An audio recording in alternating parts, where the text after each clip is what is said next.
The Collector of Whispers, on the outskirts of town, where gravel replaced asphalt and the woods pressed in, stood a rotting house. Everyone knew of it, but no one spoke of it. It wasn't haunted by ghosts, it listened. Emma first heard the rumors at 8, huddled at summer camp with a flashlight in her hands. "The house steals your secrets," a boy whispered. "If you say anything inside, it takes your words and keeps them forever. What happens to you?"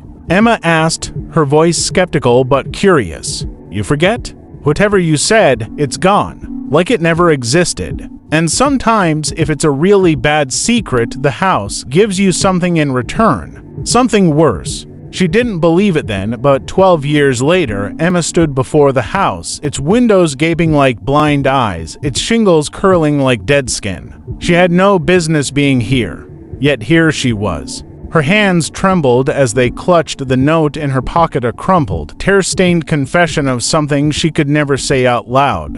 Not to her friends, not to her family. She had carried it for months, the weight of it pressing into her ribs, hollowing her out from the inside. She couldn't live with it anymore. So, when she remembered the story of the house, the strange, stupid campfire story, it didn't seem so ridiculous. If there was even the faintest chance the house could take her secret away, she had to try. The door creaked open without resistance, and a musty, wet smell rolled out like a tongue. Inside, the air was dense, pressing against her skin, her lungs. The wallpaper hung in sagging sheets, the floorboards groaned under her weight, but the silence was the worst part. It wasn't just quiet, it was oppressive, like the house was holding its breath. Emma stood in the center of the room, heart hammering. Her fingers fumbled as she pulled the note from her pocket and unfolded it. Her mouth was dry, but she forced herself to speak. "This is my secret," she whispered, her voice cracking.